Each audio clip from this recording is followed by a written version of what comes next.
तो आज का टॉपिक है हमारा DNA fingerprinting.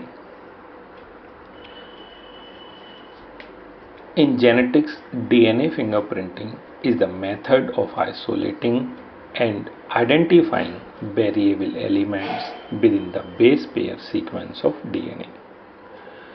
DNA fingerprinting is very quick way to compare the DNA sequence of any two individuals. Human genome project में हमने पढ़ा था कि 99.99% जो सीक्वेंसेस हैं, बेस पेयर्स हैं, बेस पेयर का सीक्वेंस है वो सिमिलर होता है दो इंडिविजुअल के बीच। तो अगर हम वेरिएशन को आइडेंटिफाई करना चाहें और अगर हम कंपेयर करें, वैसे तो 3 बिलियन बेस पेयर होते हैं ह्यूमन जीनोम में, हम सभी कंपेयर ना करें, 3 मिलियन भी कंपेयर करें तो भी हमें काफ़ी ज़्यादा समय लगेगा इनको कंपेयर करने में। तो डीएनए फिंगरप्रिंटिंग, जो कि अलेक्स जेफरी है ना, ब्रिटिश जेनेटिस्ट अलेक्स जेफरी ने जो टेक्निक ईजाद की थी, डेवलप की थी डीएनए फिंगरप्रिंटिंग, वो एक क्विक तरीका है। जल्दी उससे आसानी से पता लगा सकते हैं कि दो लोगों में क्या डिफरेंसेस हैं, दो लोगों में जो डिफरेंसेस है वो अंदाज़ा लगा सकते हैं कि ये डीएनए किसी एक बंदे का है, ये डीएनए किसी दूसरे बंदे का है। ठीक है। और ये प्रोफेसर थे यूनिवर्सिटी ऑफ लिसेस्टर में। ठीक है।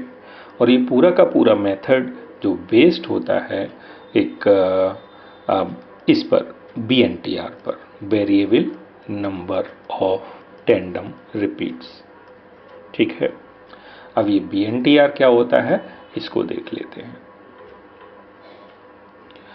जैसे कि हम अगर रिपीटेटिव डीएनए की बात करें, जो कि हम ह्यूमन जीनोम प्रोजेक्ट में जान चुके हैं कि रिपीटेटिव डीएनए होता क्या है।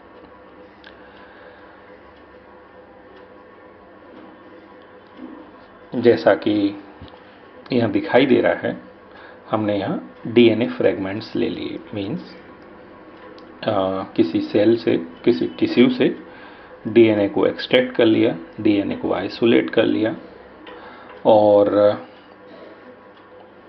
उसके बाद ग्रेडियंट सेंट्रीफ्यूगेशन किया तो डीएनए के हमें अलग अलग बैंड दिखाई देंगे। एक डीएनए का तो बड़ा सा मोटा है ना, काफ़ी मोटा बैंड दिखाई देगा, उसे हम बोलते हैं बल्क डीएनए या मेन बैंड ऑफ डीएनए। और उसके अलावा छोटे छोटे डीएनए दिखाई देंगे, छोटे छोटे बैंड्स दिखाई देंगे, कई सारे, यहाँ तो 2 ही दिखाई दे रहे हैं, many bands seen in that test tube. ठीक है। और उन बैंड को हम बोलेंगे सैटेलाइट बैंड। इवन इन सैटेलाइट बैंड्स को हम फर्दर क्लासीफाई करते हैं मिनी सैटेलाइट और माइक्रो सैटेलाइट में।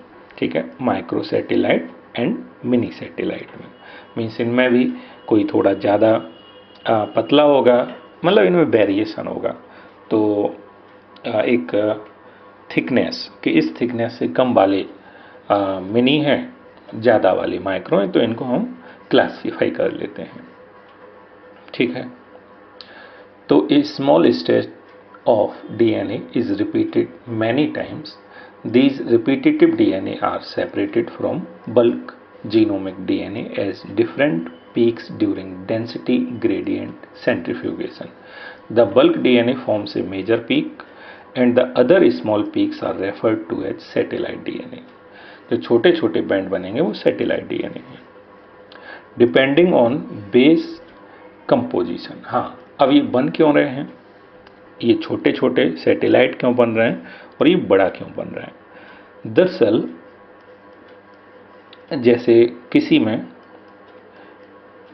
AT कंपोजिशन बहुत ज़्यादा है, ठीक है, किसी में मतलब AT कंपोजिशन ज़्यादा है, मीन्स 80% है मान लिया, ठीक है, किसी में AT का कंपोजिशन 70% है, ठीक है। किसी में 80 का कंपोजिशन 60% है। और जो बल्क डीएनए होता है इसमें तो लगभग 80 का कंपोजिशन लगभग नियरली 50% होता है। तो जिनमें 80 का कंपोजिशन वही कंपेयर कर लेंगे हम, जैसे 80 का 80% है तो जीसी का कम परसेंट होगा, या ऐसा भी हो सकता है कि जीसी का ज़्यादा परसेंट हो, 80 का कम परसेंट हो। तो जो बल्क डीएनए होता है, मेन डीएनए होता है, उसमें तो 80 जीसी का जो कंपोजिशन होता है वो इक्वल होता है नियरली। अब जो डिफरेंट डिफरेंट कंपोजिशन होंगे उनके छोटे छोटे बैंड्स बनेंगे, और उन्हीं छोटे छोटे बैंड्स को हम सैटेलाइट बैंड बोलते हैं।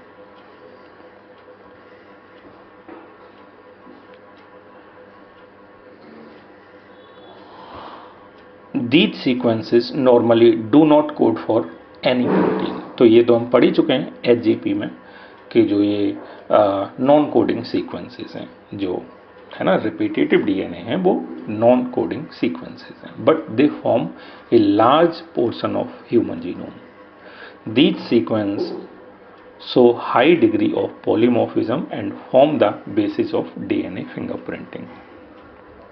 तो ये जो रिपीटेटिव डीएनए हैं इनमें बहुत ज़्यादा पॉलीमॉर्फिज्म होती है। पॉलीमॉर्फिज्म का मतलब क्या है कि अगर 10 लोगों को कंपेयर करोगे तो रिपीटेटिव डीएनए उन 10 लोगों में भी डिफरेंट, मतलब डिफरेंस होगा कुछ ना कुछ।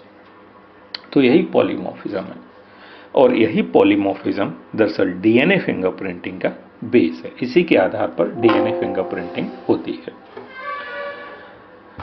तो जैसे इंडिविजुअल 1 को हमने देखा, यहाँ इंडिविजुअल 2, दोनों का डीएनए हम कंपेयर कर रहे हैं, वो भी रिपीटेटिव डीएनए को। जैसे यहाँ ये रिपीट कर रहा है बार बार, ये वाला सीक्वेंस रिपीट कर रहा है, तो 1 2 3 4 5 6 टाइम रिपीटिशन है। इंडिविजुअल 2 में यही देखा तो 1 2 3 4 5 6 7 8 टाइम्स रिपीटिशन है। इंडिविजुअल 3 में देखा तो उसमें पता चला 11 12 13 टाइम्स रिपीटिशन है। तो यही जो वेरिएशन है, यही जो पॉलीमॉर्फिज्म है, यही बेस है डीएनए फिंगरप्रिंटिंग का। The VNTR belongs to a class of satellite DNA referred to as mini satellite। VNTR की फुल फॉर्म हम जानते ही हैं, variable number of tandem repeats. तो ये जो मिनी सैटेलाइट की जो कैटेगरी है मिनी सैटेलाइट, उसमें VNTR पाए जाते हैं। A small DNA sequence is arranged randomly in many copy numbers। The copy number varies from chromosome to chromosome in an individual। The numbers of repeat show very high degree of polymorphism। As a result, the size of BNTR varies from 0.1 to 20 kb। K का मतलब है यहाँ kilo, kilo means 1000 है ना। जैसे 20,000 या 20 kb का मतलब हो गया 20,000 बेस पेयर, ठीक। 0.1 का मतलब हो गया 0.1, और अगर 1000 कर दोगे इसको तो ये 100 हो गया बेसिकली। 100 बेस पेयर से 20,000 बेस पेयर किसी भी बीएनटीआर में होते हैं, बीएनटीआर में होते हैं। जैसे कि अभी हमने एक देखा था ये वाला, इसमें यहाँ काउंट करोगे, अगर ये बीएनटीआर है तो ये 100 से ऊपर और 20,000 से कम बेस पेयर्स होंगे, ठीक है। तो Alex Jeffrey recognized that each individual has a unique pattern of mini satellite. The only exception belongs between multiple individuals from a single zygote such as identical twins. तो ये जो मिनी सैटेलाइट्स में arrangement होता है, जो ये बीएनटीआर हैं, किन्हीं भी दो इंडिविजुअल्स में डिफरेंट होते हैं, वेरिएशन होता है। हाँ, केवल आइडेंटिकल ट्विन्स को छोड़कर। आइडेंटिकल ट्विन जो एक ही जाइगोट से जो ट्विन बनते हैं उनको बोलते हैं आइडेंटिकल ट्विन्स। तो आइडेंटिकल ट्विन्स में बीएनटीआर सेम होंगे, बाकी सभी दो इंडिविजुअल में, चाहे वो ब्रदर सिस्टर या ब्रदर ब्रदर ही क्यों ना हो, ठीक है। Since DNA from every tissue such as blood, hair follicle, skin, bone, saliva, sperm etcetera, means body के किसी भी पार्ट से डीएनए को एक्सट्रैक्ट किया जा सकता है, डीएनए को निकाला जा सकता है। और ये जो पॉलीमॉर्फिज्म है इंसानों के बीच, जो डिफरेंस है डीएनए का, उसका अंदाज़ा लगाया जा सकता है। They become very useful identification tool in forensic application. तो फॉरेंसिक एप्लीकेशन आप समझते हो, जब भी हम किसी क्रिमिनल को आइडेंटिफाई करना चाहते हैं, किसी क्राइम को वही क्रिमिनल को पता लगाना चाहते हैं, तो वो फॉरेंसिक एप्लीकेशन हुआ। Further, as a polymorphism are inheritable from parent to children, DNA fingerprinting is the basis of paternity testing in case of disputes. तो पैटर्निटी डिस्प्यूट्स में भी ये हेल्प करता है ना, आइडेंटिफाई करने में कि इस चाइल्ड का या इस पर्सन का फादर कौन है, ये भी पता लगाने में डीएनए फिंगरप्रिंटिंग इम्पोर्टेंट है। इसका अब ये हम देख लेते हैं प्रोसीजर क्या है, ठीक है। तो सबसे पहले तो हम डीएनए को एक्सट्रैक्ट करते हैं किसी भी टिश्यू से या किसी बॉडी पार्ट से। हम सबसे पहले डीएनए को एक्सट्रैक्ट कर लेते हैं, डीएनए को निकाल लेते हैं, ठीक है। तो हमने डीएनए को एक्सट्रैक्ट कर लिया। अब डीएनए को एक्सट्रैक्ट करना, और उसमें से भी हम देखा था, अभी डीएनए को एक्सट्रैक्ट किया था, उसमें सैटेलाइट बन गए थे, और सैटेलाइट में भी मिनी सैटेलाइट। तो मिनी सैटेलाइट को ले लिया और किसी खास एंजाइम से, किसी खास रेस्ट्रिक्शन एंजाइम की मदद से उसको फ्रेगमेंट्स में डिवाइड कर लिया, ठीक है। अब देखो, आइसोलेशन के जो मेथड्स हैं वो हम पढ़ेंगे बायोटेक्नोलॉजी में। अगला टॉपिक बायोटेक्नोलॉजी ही हम करेंगे। इस टॉपिक के बाद अगला चैप्टर बायोटेक ही पढ़ने वाले हैं। तो वहाँ हम आइसोलेशन का जो मेथड देखेंगे डिटेल में, ठीक है। वहाँ रेस्ट्रिक्शन एंजाइम के बारे में भी देखेंगे, और वहाँ इलेक्ट्रोफोरेसिस भी देखेंगे। इलेक्ट्रोफोरेसिस, वहाँ हम साउदर्न ब्लॉटिंग के बारे में भी पढ़ेंगे। तो इस प्रोसीजर में जो भी तरीके, जो भी टेक्निक्स यूज हुई हैं, जो भी अप्लाइड किया हुआ है, वो सब हम डिटेल में पढ़ने वाले हैं बायोटेक के अंदर, ठीक है। तो सबसे पहले आइसोलेट कर लिया डीएनए को, उसके बाद रेस्ट्रिक्शन एंजाइम से डीएनए को कट कर लिया। जब रेस्ट्रिक्शन एंजाइम से कट करते हैं तो हमें यहाँ स्पेसिफिक टाइप के फ्रेगमेंट्स मिल जाते हैं, ठीक है। क्योंकि रेस्ट्रिक्शन एंडोन्यूक्लियस जो एंजाइम होता है स्पेसिफिक साइट पर ही कट करता है डीएनए की, हर जगह से कट नहीं करता, स्पेसिफिक साइट से कट करता है। अब क्या है नेक्स्ट, जो ये फ्रेगमेंट्स हैं इनको हम साइज के आधार पर, साइज के अकॉर्डिंग हम इनको अलाइन करेंगे। मीन्स जो बड़ा साइज का फ्रेगमेंट है और छोटा साइज का, उनको हम अलाइन करेंगे। उसके लिए हमें ज़रूरत होती है इलेक्ट्रोफोरेसिस मेथड की। अब ये इलेक्ट्रोफोरेसिस क्या है, तो यहाँ एक ये ट्रे ले लेते हैं, उसमें अगारो जेल भर लेते हैं, और उस अगारो जेल में ही एक तरफ ये गड्ढे बना लेते हैं, बेल्स बना लेते हैं। उन बेल्स में ही डीएनए डाल देते हैं। हाँ, हर एक बेल में अलग अलग इंडिविजुअल का डीएनए डालना होता है हमें। ऐसा नहीं है कि इंडिविजुअल का हर एक में डालेंगे तब तो हमें यहाँ जो पैटर्न दिखाई देगा वो एक जैसा दिखाई देगा। अलग अलग इंडिविजुअल का डीएनए डाल दिया सभी बेल्स में। फिर हमने यहाँ अप्लाई किया चार्ज को। हम जानते ही हैं डीएनए नेगेटिवली चार्ज होता है, तो यहाँ पर हमने नेगेटिव चार्ज अप्लाई किया और यहाँ पर हमने पॉजिटिव चार्ज अप्लाई किया। तो जो नेगेटिव चार्ज की वजह से नेगेटिवली चार्ज डीएनए यहाँ से दूर भागेगा, है ना, रिपल्सन की वजह से, और पॉजिटिव यहाँ है तो यहाँ अट्रैक्शन होगा, डीएनए इधर की तरफ आएगा। तो हमने ये जो अप्लाई किया है यहाँ चार्ज, उसकी वजह से डीएनए मूव करने लगेगा। और जो हमने जेल लिया था अगारो जेल के बारे में डिटेल में जानेंगे बाद में। अगारो जेल दरअसल इस डीएनए के लिए सीविंग इफेक्ट प्रोड्यूस करता है। अब सीविंग इफेक्ट का मतलब क्या हुआ कि जो डीएनए इधर मूव करेगा उसमें सीविंग इफेक्ट लगेगा। सीविंग इफेक्ट का मतलब सिंपल समझ लो, सीव है एक, है ना, और उसमें कोई चीज़ जैसे कि हमने फ्लोर ले लिया और फ्लोर की जब छटनी करते हैं तो उसमें छोटे पार्टिकल पहले जाते हैं, फिर बड़े पार्टिकल अंदर ही रह जाते हैं। तो कुल मिला के बड़े पार्टिकल के लिए रेजिस्टेंस लगाएगा ये जो जेल है, क्योंकि सीविंग इफेक्ट प्रोड्यूस कर रहा है तो बड़े पार्टिकल के लिए ज़्यादा रेजिस्टेंस, छोटे पार्टिकल के लिए कम रेजिस्टेंस। तो छोटे वाले पार्टिकल चले जाएंगे सबसे दूर और बड़े वाले पार्टिकल रह जाएंगे सबसे पास। तो इस तरह से अपने साइज के हिसाब से डीएनए के जो फ्रेगमेंट्स हैं वो अलाइन हो जाएंगे अगारो जेल में। ठीक है, अब यह एक पैटर्न बन गया, साइज के हिसाब से एक पैटर्न बन गया। ठीक है, अब उस पैटर्न को हम ट्रांसफ़र कर लेंगे।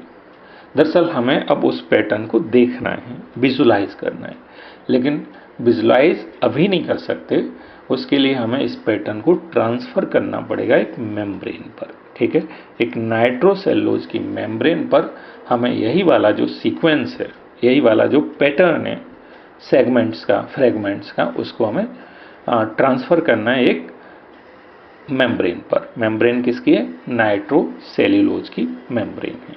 ठीक है, तो सबसे पहले हमने एक ट्रे ले ली, उसमें सॉल्यूशन भर लिया, बफर सॉल्यूशन। ठीक है, इवन हम उसमें NaOH सॉल्यूशन भी लेते हैं।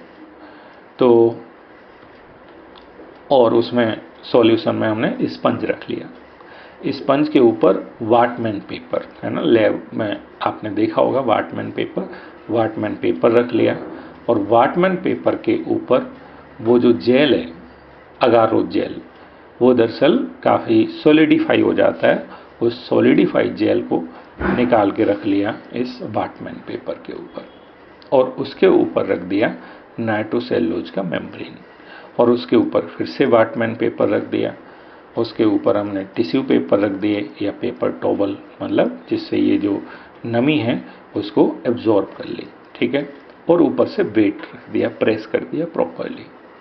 तो होगा क्या इसमें, जो यहाँ हमने NaOH डाला था, NaOH दरअसल इस डीएनए को डीनेचर्ड कर देता है। डीएनए को डीनेचर्ड का मतलब क्या है?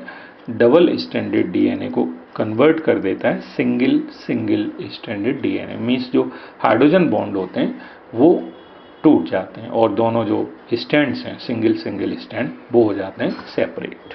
ठीक है,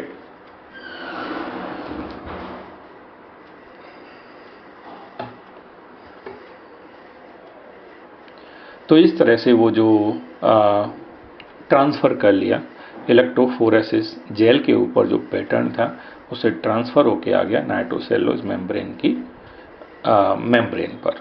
ठीक है, और वो भी denatured DNA, means single stranded DNA.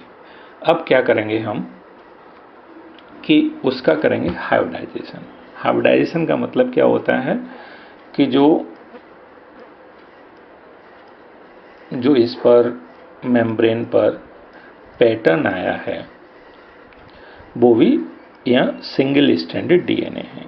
हम क्या करेंगे, अगर इस स्ट्रैंड में रेडियो एक्टिविटी अटैच कर दें, इस स्ट्रैंड में रेडियो एक्टिविटी अटैच कर दें, फिर आसानी से उस रेडियो एक्टिविटी की वजह से हम x-ray film, means x-ray film जब इसके ऊपर रख देंगे तो वो जो उसमें से रेडियो एक्टिविटी जो रेज निकल रही हैं उस एक्सरे फिल्म को वहाँ डिकम्पोज कर देंगे और वो जो डार्क स्पॉट होगा, ठीक है, वो हम विजुलाइज कर पाएंगे।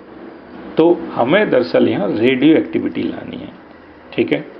तो रेडियो एक्टिविटी लाने के लिए साइंटिस्ट लैब में आर्टिफिशियली छोटे छोटे टुकड़े रेडियो एक्टिव लेवल्ड डीएनए के बनाते हैं, ठीक है। स्मॉल फ्रेगमेंट जिसमें रेडियो एक्टिविटी होती है, ऐसे फ्रेगमेंट्स बनाते हैं लैब में, उनको हम बोलते हैं प्रोब।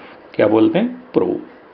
अब देखो, हमने यहाँ एक खास रेस्ट्रिक्शन एंजाइम डाला था, जैसे कि हमें पता है, मान लेते हैं कि ये वाले सेगमेंट को हमें कट करना है, ठीक है, यहाँ से यहाँ तक हमें कट करना है, मान लेते हैं।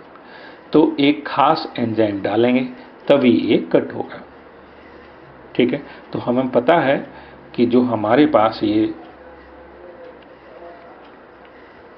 यहाँ मेम्ब्रेन पर कौन से वाले फ्रेगमेंट्स हो सकते हैं, वो हमें रेस्ट्रिक्शन की वजह से पता है। तो जैसा रेस्ट्रिक्शन वैसा ही हम यहाँ प्रोब ले लेते हैं। तो इस मेम्ब्रेन को एक पॉलीथीन में या बड़े से एक किसी बेसिल में इस मेम्ब्रेन को डाल के और प्रोब डाल देते हैं, ठीक है। तो प्रोब डाल देंगे तो प्रोब अपने अपने कंप्लीमेंट्री प्लेस पर जाके अटैच हो जाएंगे, ठीक है। और फिर फाइनली हम एक्सरे फिल्म को प्लेस कर देंगे उस पेपर के ऊपर, और रेडियो एक्टिविटी की वजह से डार्क स्पॉट आ जाएंगे फिल्म के ऊपर। तो जो भी वो एक पैटर्न था, वो पैटर्न हम विजुलाइज कर पाएंगे। और अगर एक बंदे का पैटर्न और दूसरे बंदे का पैटर्न अगर देखोगे तो डिफरेंट होगा, है ना। तो इसी से हम अंदाज़ा लगा पाएंगे कि जैसे हमने एक कोई सैंपल ले लिया किसी क्राइम सीन से, और हमें दो लोगों पर शक है, ए बंदे पर, बी बंदे पर। तो ये जो सैंपल लिया हमने क्राइम सीन से, उसकी हमने ये पैटर्न निकाला, ए बंदे का पैटर्न निकाला बी बंदे का। अगर पता चला ये पैटर्न बी से मैच कर रहा है तो समझ लो बी ही क्रिमिनल है। तो इस तरह से हम पता लगा पाते हैं। या फिर ये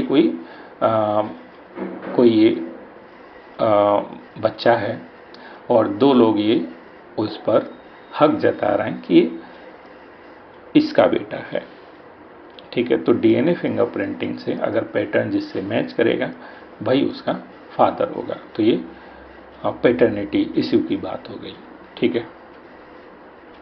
अब जो भी प्रोसीजर था जो हमने अमल में लाए, वो इस तरह से, सबसे पहले हमने डीएनए को आइसोलेट किया, उसके बाद रेस्ट्रिक्शन एंडोन्यूक्लियस एंजाइम की मदद से उसको ब्रेक किया, डाइजेस्ट किया, फिर हमने सेपरेट किए डीएनए के फ्रेगमेंट्स इलेक्ट्रोफोरेसिस की मदद से। उसके बाद हमने ब्लोटिंग की, साउदर्न ब्लोटिंग की मदद से हमने जो सेगमेंट्स, सेपरेटेड फ्रेगमेंट्स थे, उनको हमने मेम्ब्रेन पर ट्रांसफ़र किया, नाइट्रोसेलुलोज की मेम्ब्रेन पर या नायलॉन की मेम्ब्रेन पर। उसके बाद हमने प्रोब से हाइब्रिडाइजेशन करवाया, प्रोब की मदद से हाइब्रिडाइजेशन करवाया, ठीक है। उसके बाद फाइनली हम detection of hybridised DNA fragments by autoradiography, a schematic representation of DNA fingerprinting shown. तो अगर हम एनसीईआरटी में देखें तो एक फिगर दे रखा है, ये वाला फिगर। तो इस फिगर को आप देखोगे अच्छे से कि इसमें क्या बताया गया है, ठीक है। अब जैसे है क्या,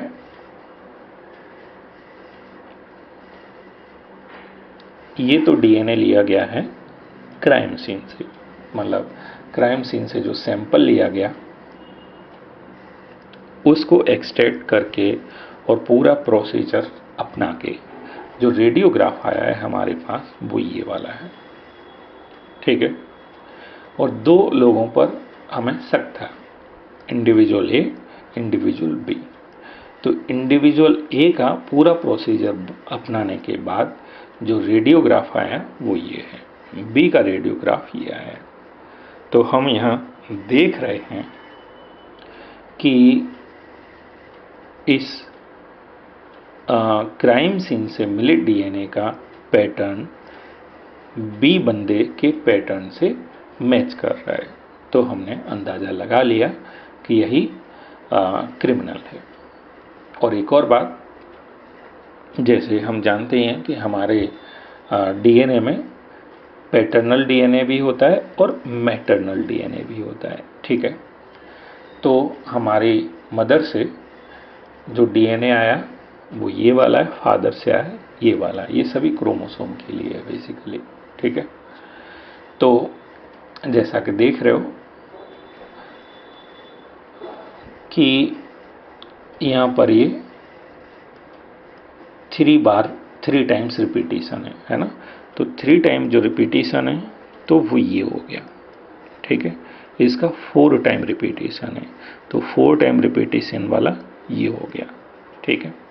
इसका कितना है 1 2 3 4 5 टाइम रिपीटिशन वाला ये दिखाई दे रहा है, एनसीईआरटी में देखोगे तो दिख जाएगा।